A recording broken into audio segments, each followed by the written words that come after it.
Graça e paz, amados. Hoje, mais um domingo na casa do Senhor. Eu quero agradecer a Deus pela oportunidade que Ele tem nos dado. Também ao pastor da igreja, ao pastor Leonardo Falcão, bem como ao conselho desta igreja. E eu quero compartilhar um texto da Palavra de Deus na epístola do apóstolo Paulo aos Filipenses. Filipenses capítulo 2.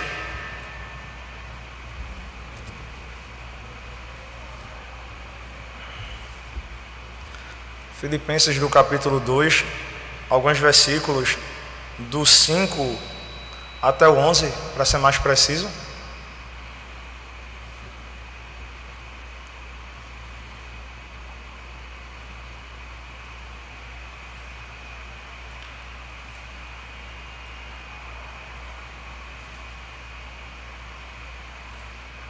Filipenses 2, do 5 ao 11, esse vai ser o nosso texto base para nos guiar nesse sermão nesta noite.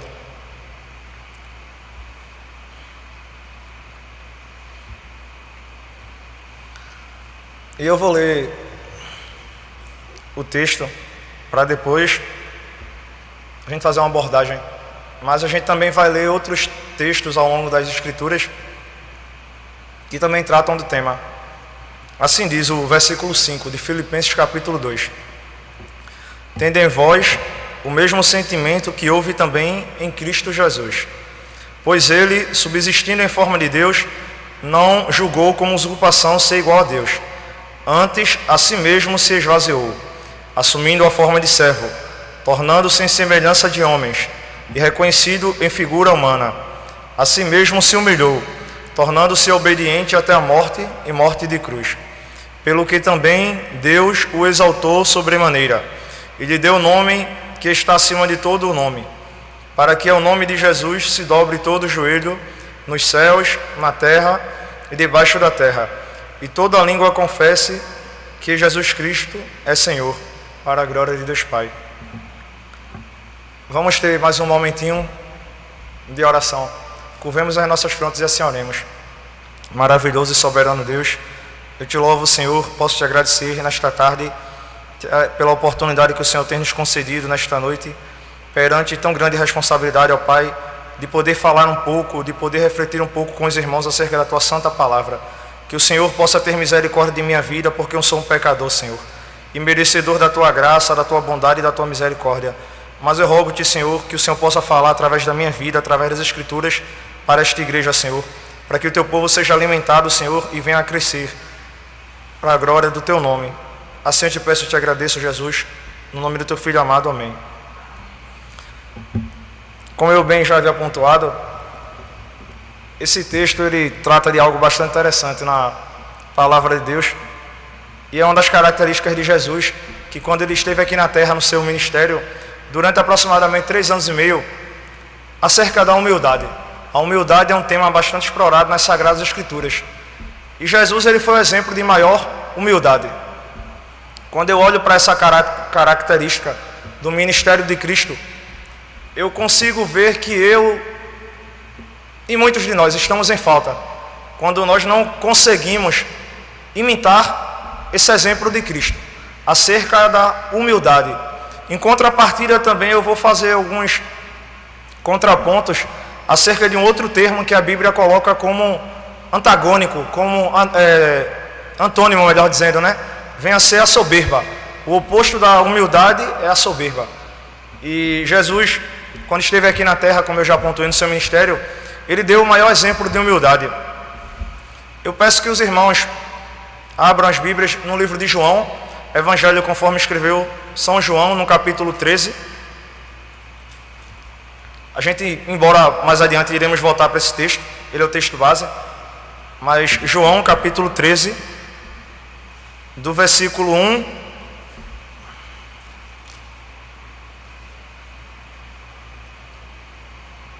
até o 17. João 13, do 1 ao 17. O texto é bastante conhecido, eu não vou ler, mas eu vou tentar fazer uma abordagem em cima dele. Esse texto a igreja já conhece, como muitos dos irmãos que estão em casa assistindo também conhecem. Fala acerca de um evento antes da Páscoa, quando Jesus ele se reúne num sobrado ali em Israel com os seus discípulos com os 12 aos quais ele muito amava, para partilhar da Santa Ceia, né? Dias antes da sua traição, da sua morte e ressurreição, Jesus ele se reúne com seus discípulos amados naquele lugar para ter o momento da ceia, da comunhão. E é bem verdade que naquele momento Jesus ele toma uma atitude inesperada, por que não assim dizer, né? Pela maioria dos discípulos que ali estavam, dos apóstolos, melhor dizendo, que ali estavam, né? Jesus ele pede, ou ele consegue, melhor dizendo, uma bacia com água. Ele tira uma toalha, estava próxima a ele mesmo ali, e ele tem uma atitude que nenhum dos apóstolos ali estavam presentes naquele recinto esperavam, né? Jesus ele começa a lavar os pés dos seus discípulos. E com isso eu consigo ver o maior exemplo de humildade. Jesus, ele sendo Deus, ele sendo o Deus encarnado, o Filho do Homem, ele toma tal atitude para poder demonstrar a necessidade da humildade na vida do cristão. Muito interessante quando Jesus ele pede a bacia com água, quando ele traz, e ele começa a lavar os pés dos discípulos um a um. E quando chega na parte, no momento que ele vai lavar os pés de Pedro, Pedro ele meio que rejeita, ele se nega, né? Ele não se acha digno daquele, aliás, nenhum deles eram dignos. Ele diz, não, Senhor, o Senhor vai lavar os pés dos discípulos, os meus pés não. Ele meio que se questionou. Jesus, ele, mais adiante, diz, não, Pedro, se eu não lavar os seus pés, você não tem parte comigo. E bastante interessante que na cultura judaica, como era de costume no povo de Israel, quando algum convidado, algum hóspede, ele era recebido numa casa, ao adentrar dentro da residência, tinha-se por costume do dono da casa, né, o anfitrião, receber aquele hóspede, aquele visitante, e chamar o seu servo para lavar-lhe os pés. Jesus ele cumpre esse papel de servo de uma forma maravilhosa. Quando ele mostra para os discípulos que ele também era servo, né? A gente pode ver adiante, Jesus ele diz que o Filho do Homem não veio para ser servido, mas para servir. Uma coisa bastante interessante é que quando Jesus ele abre mão de muitos de seus privilégios enquanto Deus, enquanto Filho de Deus, nunca, embora deixando de lado a sua divindade, ele permaneceu sendo Deus, mas quando ele assume a forma humana, o texto de Filipenses que a gente vai abordar fala exatamente disso. Ele deu o maior exemplo de humildade, quando ele consegue aquele pouco de água e começa a lavar os pés dos seus discípulos. Jesus estava querendo mostrar para todos eles de que ele não era maior do que os seus discípulos naquele momento. Ele estava querendo demonstrar que ele era tão servo quanto eles também. Assim como nós, enquanto filhos de Deus, enquanto povo de Deus, devemos também ser servos. Era isso que Jesus queria ensinar. Quando, no texto, João capítulo 13, diz assim, né? Durante a ceia, capítulo 13, versículo 2.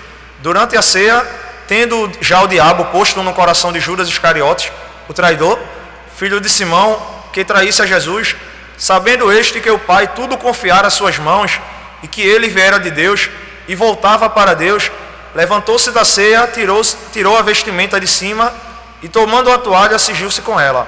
Depois deitou água na bacia, e passou a lavar os pés aos discípulos, e a enxugar-lhes com a toalha que estava cingido. E aproximou-se, pois, de Simão Pedro, e este lhe disse, Senhor, tu me lavas os pés a mim?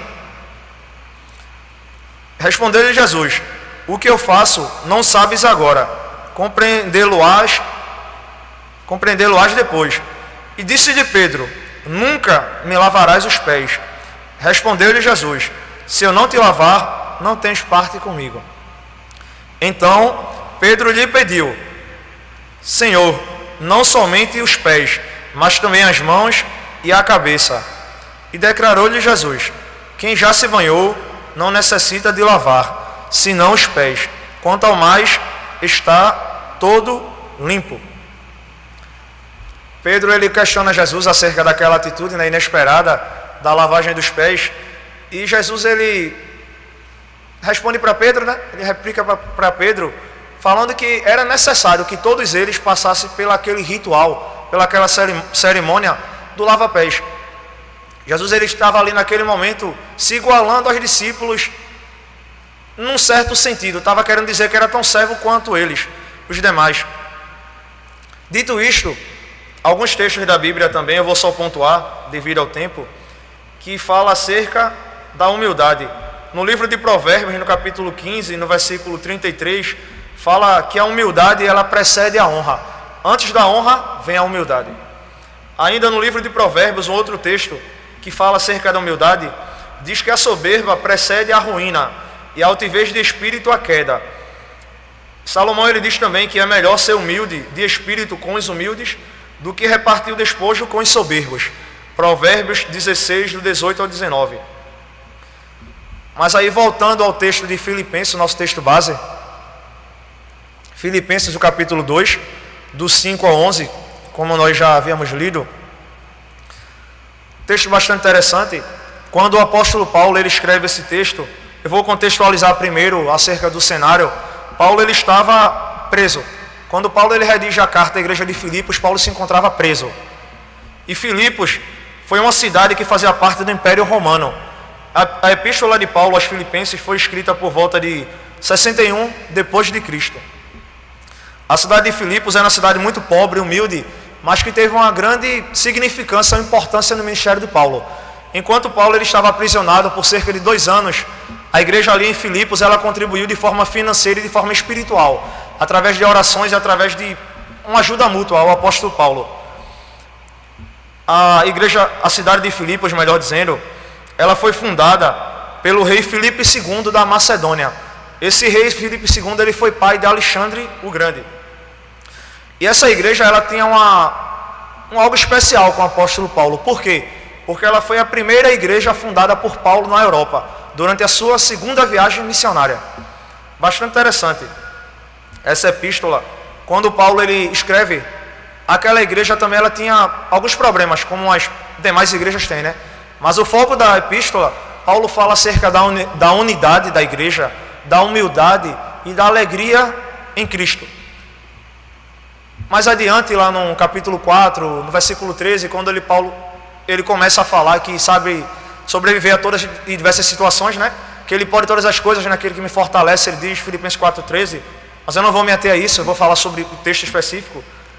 Ainda nesse texto aqui de Filipenses, no capítulo 2, quando Paulo ele começa a redigir essa epístola para aquela igreja ali, ele diz o seguinte, a partir do versículo 5: tendo em vós o mesmo sentimento que houve também em Cristo Jesus.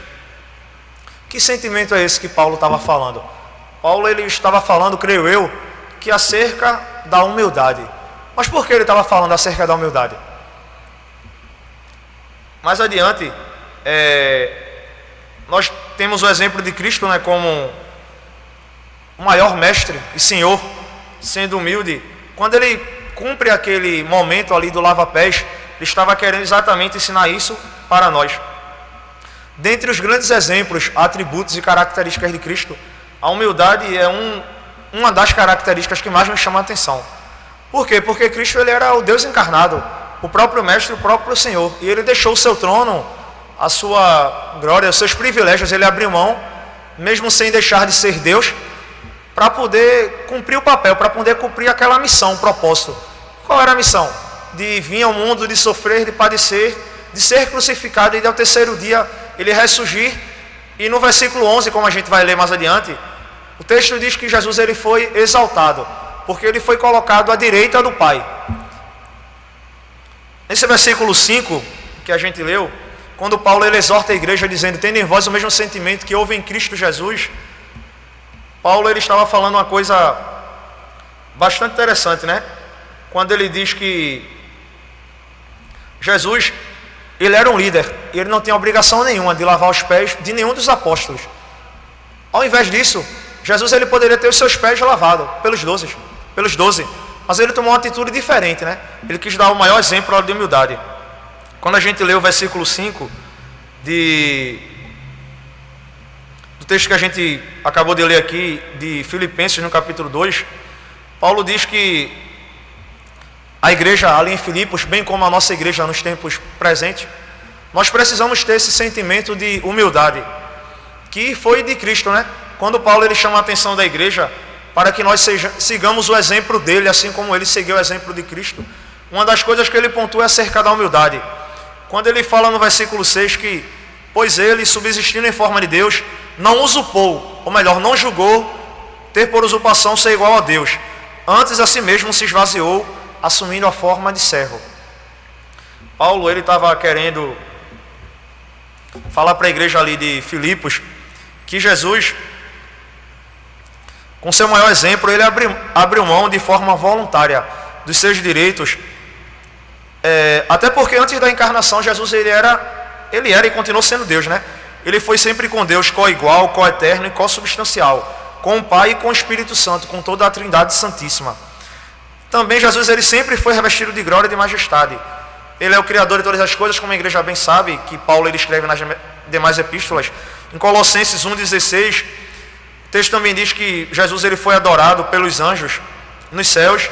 Ele também sempre foi e continuará sendo, por natureza, a expressa imagem da divindade. Ele também sempre possuiu toda a sua glória e louvor no céu, com o Pai e com o Espírito Santo. E sempre reinou sobre o universo. Mas ele abriu mão de tudo isso com o único propósito, de cumprir e de satisfazer toda a vontade do Pai. É bem verdade que quando Jesus está ali na cruz, no Gólgota, à beira da sua morte, né, antes dos últimos suspiros ali, Jesus ele passa por uma situação que nenhum ser humano nessa terra ele passou, jamais passará, né?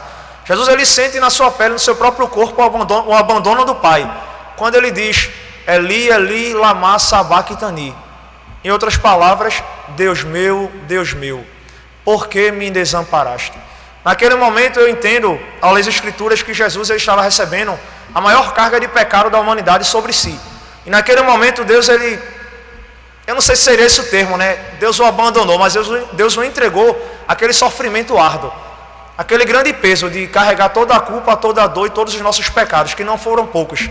Jesus ele se sente numa situação de abandono ali, quando ele clama a Deus dizendo: por que me desamparaste? Aquele momento foi um momento muito doloroso, creio eu, pelas Escrituras, que Jesus, após aquele momento, a Bíblia relata que ele expirou, deu o último suspiro, e sua cabeça tombou sobre o peito. A partir dali, Jesus ele morre, como os irmãos bem sabem ao longo da história. Mais adiante, após 3 dias, acontece o momento da ressurreição, que não é o foco, mas para que a igreja tenha bem isso em mente. Jesus ele sempre se submeteu, desde o início, à vontade de Deus, a cumprir a vontade de Deus. Ele nunca se negou. Até num dos textos, quando a gente lê os evangelhos, quando um dos discípulos perguntam ou falam para Jesus se Jesus ele não teria fome, né? Ele diz: não, a minha vontade consiste, a minha comida, a minha bebida é cumprir o propósito da vontade daquele que me enviou. E a vontade do Pai era exatamente essa, que Jesus, enquanto seu filho, enquanto homem, padecesse e morresse na cruz do Calvário, para poder dar vida a muitos de nós, ou melhor, a todos nós, pecadores. Que é isso que nós somos, pecadores e merecedores da graça, da misericórdia de Deus, e ninguém merecia nada na realidade. Enquanto Cristo ele dá o exemplo de humildade, de que a soberba é algo que precede a ruína, como diz no texto de Provérbios, Jesus ele com seu exemplo de humildade, ele abriu mão de todos os seus privilégios. Quando Paulo escreve essa epístola à igreja de Filipenses, Paulo estava exortando a igreja a buscar, a orar a Deus, a suplicar essa humildade, que é essa humildade que todos nós enquanto cristãos precisamos, para poder seguir rumo à vontade de Deus. Eu gosto muito de uma citação do grande reformador João Calvino, quando ele diz que o coração humano é uma fábrica de ídolos. E é bem verdade isso. O coração humano ele é uma fábrica de ídolos. Às vezes nós temos um pouquinho que Deus concede pela sua graça e a gente acha que tem o suficiente e não precisa de Deus para nada. Isso é uma grande burrice, uma grande ignorância, quando nós entendemos que dependemos de Deus para absolutamente tudo. Bem verdade que há poucos dias, há umas 2 semanas, estava em casa vendo o noticiário e vi uma matéria que muito me chamou a atenção, né?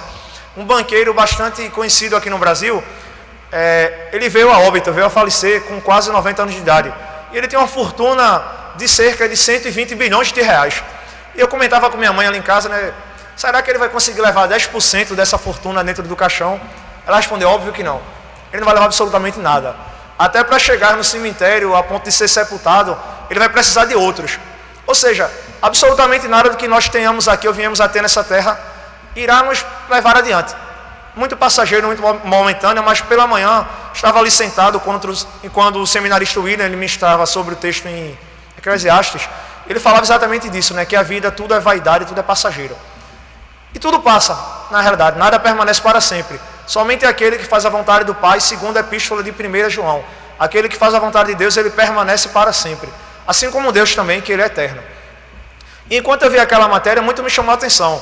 Aquele homem, ele morre e deixou uma fortuna de quase 120 bilhões de reais, e que aquele dinheiro não servia para nada, para absolutamente nada, né? Ele iria precisar, assim como todos vão precisar um dia se chegarem a experimentar a morte, de outras pessoas para poder ser sepultado. E aquilo muito me chamou a atenção, de que a humildade é uma das características de Cristo, que ela deve sim ser cultivada, deve sim ser buscada de forma contínua, de forma assídua para as nossas vidas. Por quê? Porque é o exemplo de Cristo. E se nós somos servos, Cristo ele é Senhor. Se nós somos discípulos, Cristo é Mestre. Por que não seguir o exemplo do Mestre? Por que não seguir o exemplo do Senhor? Nós, enquanto filhos, discípulos, servos, devemos sim seguir o exemplo de Cristo. E sempre nos submeter à semelhança de Cristo à vontade do Pai. Que a vontade do Pai, como Jesus bem disse, é de que nós façamos tudo aquilo que vem a redundar na glória do seu nome. E dessa forma Jesus ele cumpriu tudo isso, de maneira plena, de maneira satisfatória. E esse deve ser o nosso propósito, o propósito das nossas vidas aqui, como diz na Confissão de Fé de Westminster, o fim supremo e principal de todo homem é glorificar a Deus e gozá-lo para sempre. E com isso eu consigo entender, compreender de que a vontade de Deus para as nossas vidas é essa, de que nós sejamos sim humildes, de que nós venhamos sim a buscar de forma contínua, de forma progressiva, de forma diária, a sua vontade para as nossas vidas. Buscar esse exemplo de Cristo, a humildade. A humildade que é algo tão importante e tão necessário para os nossos dias. Numa sociedade cada vez mais materialista, carnal, morta, afundando no pecado, onde as pessoas têm por costume amar as coisas e usar as pessoas. Não é isso que a gente vive hoje em dia? A gente ama as coisas e usa as pessoas. Totalmente diferente do que Cristo ensinou. As coisas foram feitas para serem usadas e as pessoas para serem amadas. A gente tem o costume de inverter, né? Isso devido à nossa natureza pecaminosa, à nossa natureza caída. Mas ainda no texto de Filipenses, no capítulo 2, no verso 7, o texto diz assim: antes a si mesmo se esvaziou, assumindo a forma de servo, tornando-se semelhante em semelhança de homens, e reconhecido em figura humana. Quando nós lemos o texto de João, no capítulo 1, o texto diz: no princípio era o verbo, e o verbo era Deus, e o verbo estava com Deus, e ele era a luz dos homens. O verbo se fez carne e habitou entre nós. Acerca da humanidade de Jesus, quando Jesus ele desce aqui, ele decide abrir mão do seu trono, da sua glória, para se fazer homem, semelhança de nós, querendo provar que como ele venceu o mundo. E ele bem disse, né? No mundo vós tereis aflições e tribulações, mas tende bom ânimo, eu venci o mundo. Ele estava querendo mostrar para cada um de nós que a semelhança dele, da mesma forma que ele venceu o mundo, nós também podemos vencer o mundo. Não pelas nossas próprias forças, porque seremos fracassados, mas segundo a vontade de Deus, a dependência de Cristo. Jesus ele abriu mão de todos os privilégios que ele tinha enquanto Deus, quando ele estava no seu trono lá em cima, recebendo adoração dia após dia, lá à direita do Pai, sentado no trono, para poder vir aqui à terra, para poder sofrer um pouco, para poder cumprir aquele propósito. Em nenhum momento, Paulo fala no texto que ele teve por usurpação ser igual a Deus, mas ele assumiu a forma de servo e foi obediente até a morte, e morte de cruz. Eu gosto desse texto porque Paulo ele enfatiza que tipo de morte Cristo experimentou. A morte de cruz, que era uma morte muito dolorosa, né? A morte de cruz, naquele tempo, era para os piores salteadores, bandidos, pessoas inescrupulosas, sem caráter. E Cristo ele se submeteu a isso. Ele se permitiu passar por isso, né? Ele entregou a sua própria vida, sofrendo tamanha humilhação, tamanha dor, para poder provar para a gente o seu amor, para poder provar para nós que ele estava ali totalmente dependente e submisso à vontade do Pai. Isso é algo que me chama bastante atenção na vida de Cristo e que eu devo tomar como exemplo para a minha vida, melhor, que nós devemos tomar como exemplo para as nossas vidas. No versículo 8 adiante, o texto diz: a si mesmo se humilhou, tornando-se obediente até a morte, e morte de cruz. Como eu já havia pontuado no versículo 8, quando Jesus ele se sacrificou, o termo se humilhar, ele se despiu de todos os seus privilégios.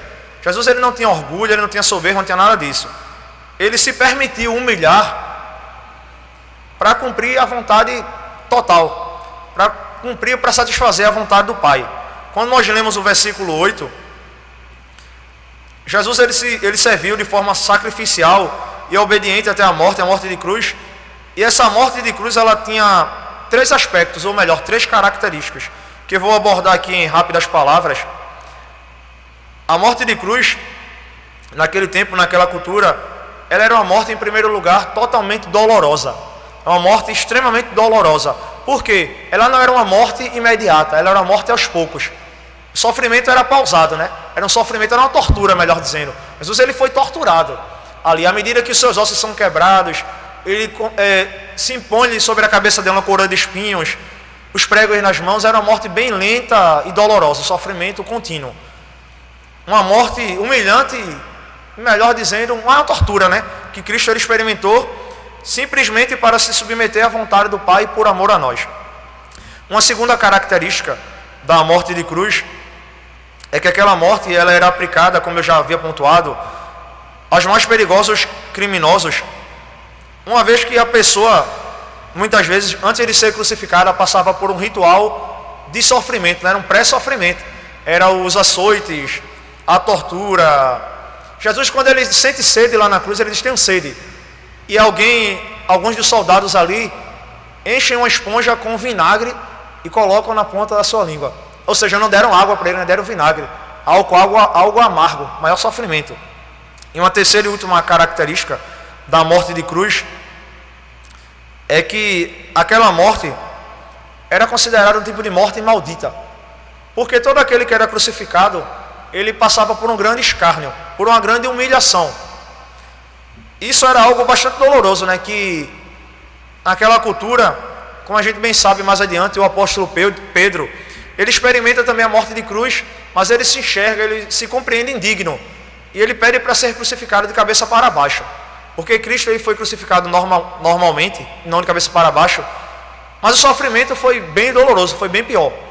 Eu costumo acreditar que Pedro, entre outros apóstolos, que experimentaram a crucificação, eles não sofreram nem 10% do que Cristo passou. Com o único propósito de demonstrar humildade e de se satisfazer de forma completa, de forma excepcional, excelente à vontade de Deus. Quando nós entendemos acerca do sacrifício de Cristo na cruz do Calvário, acerca do seu propósito, aquela cruz ali, ela não era para Cristo, ela era para nós, para cada um de nós, porque nós somos culpados desde o início. Isso é indiscutível, né? Quando o homem ele sofre a queda lá no Jardim do Éden, Adão, Eva, eles experimentam ali a desobediência. Quando eles decidem se rebelar contra Deus, que é isso que o pecado é uma rebelião, uma afronta à santidade de Deus. Deus ele traz um preço sobre o homem. E de lá para cá, de Adão e Eva para cá, toda a posteridade, a humanidade, somos pecadores. A partir de Adão e de Eva. Quando Cristo ele chama Adão, quando Deus ele chama Adão para uma conversa ali, quando Adão tem consciência do seu pecado, Adão e Eva, Deus ele aplica uma punição a Adão, né? A partir dali, como foi mencionado de manhã pelo seminarista aqui no sermão, o trabalho passou a ser algo doloroso, algo sofrido, algo enfadonho. Bem como também o homem ele passa a experimentar a morte em consequência do pecado. Quando nós entendemos pela Bíblia, como pontua nas Sagradas Escrituras, que o salário do pecado é a morte. A partir da morte, o homem ele passa a ter a sua vida aqui na Terra de uma forma muito breve, muito curta. E nessa brevidade de vida, nesse pequeno espacinho de tempo que a gente tem aqui nesse mundo, nesse tempo aqui na Terra, nós costumamos muitas vezes, de uma forma ou de outra, nos ensoberbecer por pequenas coisas tão efêmeras, passageiras, seja por uma profissão, seja por um bem material, alguma coisa que a gente passa a idolatrar. Muitos idolatram uma profissão, muitos idolatram um casamento, muitos idolatram um carro. Algum tipo de bem a gente acaba idolatrando, né? Coração humano é uma fábrica de ídolos, como disse Calvino. E quando a gente começa a cultivar dentro do coração, dentro da nossa alma, na nossa vida, essa idolatria, a partir disso nós começamos a carregar soberba no coração. A soberba que, como disse Salomão no livro de Provérbios, ela precede a ruína. Que ruína? A decepção, o sofrimento, a desobediência. Quando o homem ele começa a carregar soberba no seu coração, ele começa a achar que ele pode viver, pode fazer todas as coisas independentemente da vontade de Deus. Ou seja, ele não precisa de Deus para mais nada. Quando a gente lê o texto de Ezequiel, no capítulo 28, quando ele fala acerca de um líder, o líder de Tiro, que muitos costumam dizer que a semelhança de Satanás, ele tem a soberba ali no seu coração, ele começa a cultivar, ele começa a se achar por maior, ou querer meio que parecer com Deus, ser semelhante a Deus, a nível de autoridade, a nível de poder. E a queda é algo gravíssimo, né? A queda é algo grave, como vem como fruto de soberba, da arrogância. Enquanto Cristo, ele fala sempre para a igreja, para o seu povo serem humildes. Quando ele diz que Deus, ele dá graça aos humildes e resiste aos soberbos, está falando exatamente disso. Por que Deus, ele dá graça aos humildes e resiste aos soberbos? Porque a humildade é essa característica de reconhecer que nada temos, que nada somos e que dependemos de Deus para absolutamente tudo. E nesse exemplo de Cristo ali, no lava-pés, naquele momento, naquele exemplo, nós conseguimos entender que Jesus, ele cumpre de forma satisfatória, dando aquele exemplo de lavar os pés dos discípulos, para mostrar que ele era tão servo como os outros, ou melhor, que ele era mais servo do que todos os outros. E esse papel, essa missão de servir, essa é a missão da igreja. Quando eu começo a folhear as escrituras, eu entendo que a igreja está aqui na terra com o propósito de servir. A igreja é um hospital, como ontem o pastor pontuou, a igreja é um hospital. Por que um hospital? Porque só procura a igreja pessoas doentes. E que doença? O pecado. O pecado é a doença que ela aflige, que ela maltrata, ela mata a humanidade todos os dias. Nunca se houve na face da humanidade na terra um vírus, uma doença que matasse tanto como o pecado, né? A gente está vivendo agora esse período aí, meio turbulento aí, meio assombroso, da pandemia, onde muitas pessoas têm perdido as vidas, né? Mas o maior vírus que já existiu ao longo da humanidade, que tem destruído as famílias, exterminado a humanidade de forma incontável, tem sido o pecado. O pecado tem matado de uma forma lenta ou de forma muito acelerada, dependendo dos casos aí. E as pessoas têm chegado ao fim de suas vidas, muitas vezes sem conhecer a Cristo, sem conhecer a Deus, sem experimentar essa graça. Por quê? Porque o coração está cheio de soberba, de arrogância, falta a humildade, falta o reconhecimento, o quebrantamento, de que é necessário sim, que nós nos aproximemos de Deus, de que nós aprendamos a depender de Deus. E nesse exemplo de Cristo, nós devemos tomar como base para as nossas vidas a missão do servir. Servir é algo maravilhoso. Tanto é que nem todos Deus, ele alcança. De que forma? Todos aqui foram chamados para servir, mas cada um vem a servir com um propósito diferente ou com um dom diferente. A Bíblia pontua que cada um tem um dom e de que Deus utiliza-se de nós, cada um com seu respectivo dom, para o serviço da sua obra. E é um privilégio servir a Deus. Servir a Deus é algo maravilhoso, não é um fardo, né? Muitas pessoas entendem que servir a Deus, cantar no coral, ter uma função eclesiástica na igreja, cantar no louvor, é um fardo, é algo cansativo, é algo monótono, rotineiro, que às vezes cansa, às vezes a gente perde a paciência. Não. Eu não consigo enxergar dessa forma, né? Servir a Deus é algo maravilhoso, é um privilégio, é um dom, é uma bênção servir a Deus. Por quê? Porque é para isso que nós fomos chamados, para servir. A semelhança de Cristo, que durante seu ministério terreno aqui, de aproximadamente 3 anos e meio, ele serviu de todas as formas. Jesus, ele multiplicou pães, alimento. Jesus, ele curou enfermos, paralíticos, leprosos, ele ressuscitou mortos. Dentre tantas outras coisas que ele fez, como João pontua no final do seu evangelho, que se ele fosse pontuar todos os milagres de Cristo, não haveria páginas suficientes na Bíblia. Jesus, ele veio com essa missão e ele cumpre sim essa missão de forma satisfatória, de forma plena, que era servir e de cumprir toda a vontade de Deus. Que nós a cada dia possamos ter nas nossas vidas, nos nossos corações, esse privilégio, essa bênção, esse anseio, esse desejo de nos colocarmos nas mãos de Deus, na vontade de Deus, na disponibilidade total de Deus, para poder servir no seu reino, para poder servir na sua obra, que é algo maravilhoso, é algo sem igual, é um privilégio para nós. Costumo dizer que servir na igreja, servir a Deus, é algo maravilhoso. A gente trabalha tanto lá fora, às vezes, para ter um emprego, a gente estuda, a gente batalha, isso é muito pertinente, é muito interessante, e eu aconselho sim, mas algo maravilhoso que não tem igual e que não tem preço é servir a Deus. É algo maravilhoso. Mas ainda no texto de Filipenses, no capítulo 2, no versículo 9, deixando a parte da humilhação, dos versículos 5 ao 8, Paulo ele aborda nesses versículos acerca da humilhação de Cristo. Quando a gente lê o versículo 5, 6, 7 e 8, Paulo ele fala que Cristo ele abriu mão de todos os seus privilégios, de tudo que ele poderia ter, usufruir naquele momento, para vir aqui na terra, para poder padecer, assumindo a forma de servo, para poder morrer na cruz, para cumprir a vontade de Deus e para poder nos alcançar pela sua graça. Partindo para o versículo 9, que diz assim: pelo que também Deus o exaltou sobremaneira, e lhe deu o nome que está acima de todo o nome. Paulo ele fala aqui que após todo o sofrimento de Cristo, todo aquele martírio, aquela tortura que ele passou ali, durante o seu ministério de perseguição, prisão, morte e crucificação, vem a segunda parte, que é a parte que é uma parte maravilhosa, a parte da exaltação, né? Após a humilhação vem a exaltação. Cristo ele é exaltado. Paulo ele diz que Cristo ele foi exaltado por Deus de forma sobremaneira. Foi Deus o exaltou sobremaneira, de uma forma maravilhosa. Quando Paulo ele pontua que Cristo ele foi colocado à destra ou à direita do Pai, quando fala a Bíblia, quando ele usa esse termo de direita, está destacando ou enfatizando que a direita na Bíblia, em questão de posição, de direção, é lugar de honra. Quando a gente lê no livro do Apocalipse, quando Cristo ele fala, né, João escrevendo a epístola, através de Deus, de Cristo, ele diz: vinde benditos de meu Pai para o reino que vos preparado está. E diz também que vai haver uma separação naquele dia, né? Os bodes para a esquerda e as ovelhas para a direita, né? E direita é lugar de honra, privilégio, ser colocado à direita do Pai.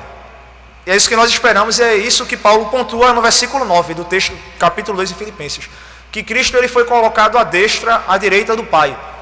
E a direita fala de exaltação, exatamente, de lugar de honra. Cristo ele foi honrado de uma sobremaneira, de uma forma maravilhosa.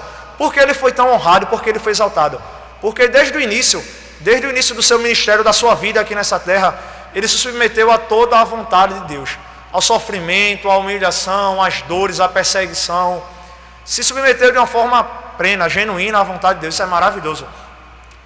Quando nós lemos esse texto de Filipenses no capítulo 2, nós conseguimos enxergar isso, que Cristo ele cumpre um papel maravilhoso que nós nunca jamais conseguiríamos cumprir. E Cristo ele faz isso. Ele se humilha, ele se entrega, ele se sacrifica com aquele propósito de cumprir toda a vontade de Deus. E Cristo, enquanto servo aqui na terra, ele fez tudo aquilo exatamente com o propósito de redundar, de apontar para Deus, para a glória do Pai. Foi isso que ele disse. Ainda no versículo 10 do capítulo 2 de Filipenses, o apóstolo Paulo ele diz: para que ao nome de Jesus se dobre todo o joelho nos céus, na terra e debaixo da terra, e toda a língua confesse, no versículo 11, que Jesus Cristo é o Senhor, para a glória de Deus Pai. Exatamente isso. No versículo 10 do texto que nós lemos, a Bíblia ela pontua que vai se chegar um dia onde todos aqui na terra, absolutamente todos, independente de raça, tribo, nação, todos irão se prostrar perante Cristo. De que forma? De forma de joelhos. Todo joelho, a Bíblia diz que irá se dobrar e toda a língua confessará que Jesus Cristo ele é o Senhor, para a glória de Deus Pai. Por quê? Porque ele foi exaltado de forma maravilhosa, de forma excelente, por estar à direita de Deus. E nesse dia, quando todos se prostrarão perante a face de Cristo, perante a face do Senhor, para reconhecer que somente Jesus Cristo é o Senhor, e de que ele cumpriu todo o seu ministério, toda a vontade de Deus aqui, de uma forma excelente. E o que mais me chama a atenção no ministério de Cristo é de que em nenhum momento, quando a gente lê o livro lá do profeta messiânico Isaías, diz que tudo ele sofreu, ele padeceu, e como ovelha muda levada para o matadouro, ele não abriu a sua boca. Interessante. Jesus ele experimentou um sofrimento, a crucificação, e em nenhum momento ele reclamou, ele blasfemou. Ele aguentou todo o sofrimento calado, até o final, crente que estava exatamente no centro da vontade de Deus. E nessa vontade de Deus que o apóstolo Paulo ele pontuou lá na frente, que é boa, é perfeita e é agradável. Foi isso que Jesus Cristo ele fez. Se submeteu totalmente à vontade de Deus. E essa vontade de Deus, de uma forma maravilhosa, Cristo, quando ele cumpre isso, quando a gente encontra lá na cruz do Calvário, quando Jesus ele expira e ele morre ali, a Bíblia diz que houve fenômenos na natureza, né? Relâmpagos, trovões e tantas outras coisas.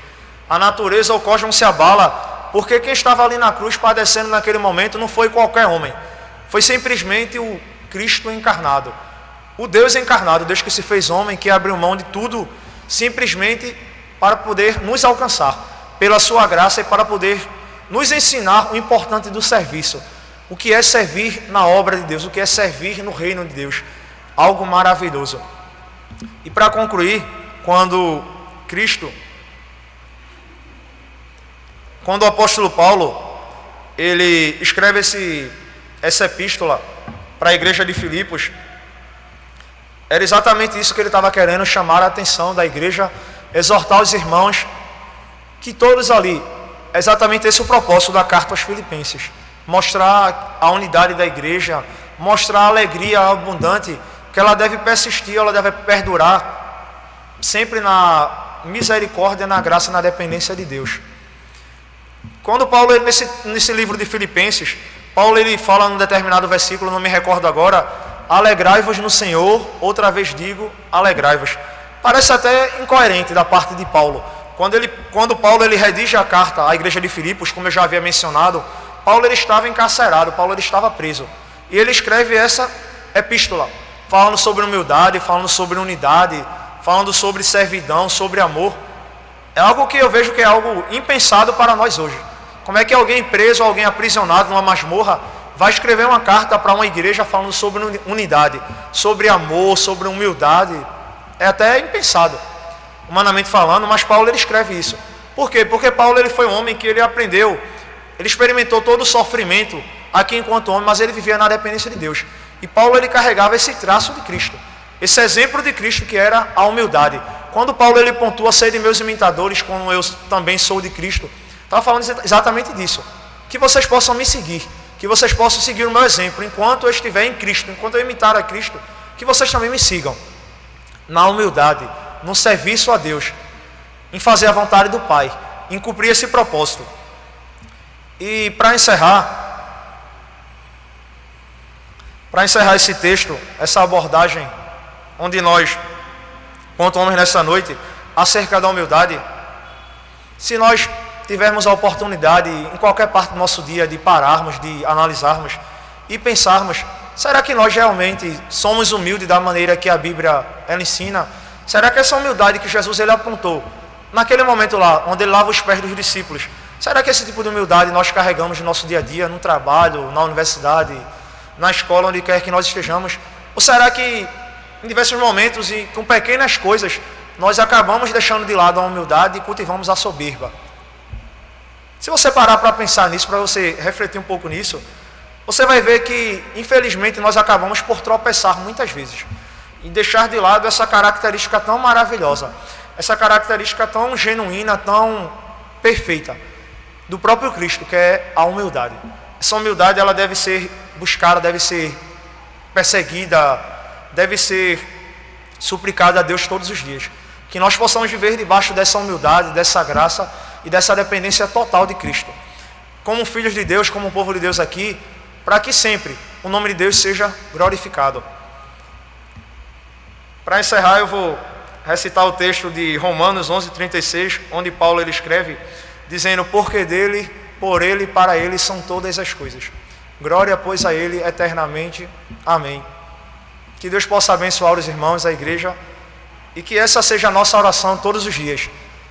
Nos colocarmos sempre na dependência de Deus, na vontade de Deus, na disposição do Senhor. E carregarmos sempre essa humildade. Humildade à semelhança de Cristo. Humildade que levou Cristo a padecer numa cruz. Em nenhum momento ele abriu a sua boca, ele sofreu tudo calado, com o único propósito de fazer a vontade de Deus de forma satisfatória, de cumprir a vontade do Pai. Que essa humildade possa ser perseguida, possa ser a nossa meta, nosso alvo. A gente está findando o ano, né? Aí há poucos dias do final do ano, apenas 10, 11 dias aí, e o próximo ano está às portas, ano 2021, que nós possamos fazer uma análise de tudo que se passou nesse ano de 2020, já se projetando para o próximo ano de 2021, anelando, anseiando, almejando essa humildade que a Bíblia fala, essa humildade que levou Cristo a morrer, a sofrer, a padecer na cruz do Calvário, simplesmente para fazer a vontade de Deus. Porque no final de tudo isso, quem será glorificado sempre será Deus, na pessoa do seu Filho amado, Jesus Cristo, que se entregou por nós. Que Deus possa abençoar os irmãos, no nome de Jesus. Amém.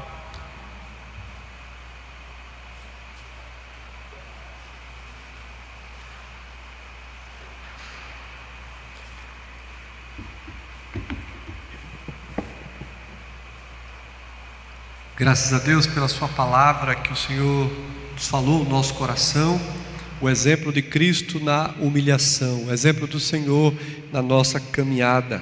Por isso que Paulo sempre exortava a igreja a imitar os seus passos, porque ele seguiu os passos de Cristo, porque ele era servo humilde na presença do Senhor. E todos nós devemos estar sempre examinando a nossa vida para poder estarmos espelhados exatamente na vida de Cristo, para que possamos assim, como nos mostrou o texto, essa exortação a uma comunhão com o Senhor, para que a glória do Senhor seja em nós vista. Eu quero convidar os irmãos nesse instante, nós estaremos fazendo a oração final, a bênção apostólica, e no final vamos cantar como pós-lúdio o hino de número 399, término do culto. Esse cântico eu confesso que eu não me lembro de ter cantado já faz um bom tempo, mas a nossa irmã, esse hino 399, dá para a gente cantar, né? Vamos cantar, talvez pela primeira vez, eu não sei, faz muito tempo que eu não o ouço. Vamos ficar em pé, irmãos.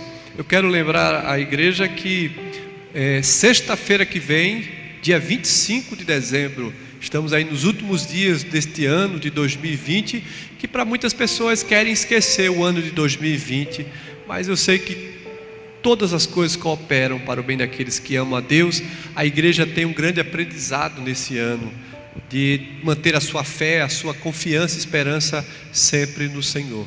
Porque esse mundo é efêmero, a nossa vida aqui ela há de passar, mas as promessas do Senhor permanecerão para todo sempre. A promessa do Senhor é que teremos vida abundante no novo céu e na nova terra. Então sexta-feira, dia 25, teremos o culto de Natal, e todos estão convidados. Teremos uma cantata e a palavra de Deus nesse dia tão importante da história da igreja. E no próximo domingo, que é o domingo 27, será o último culto, na verdade o último domingo do ano.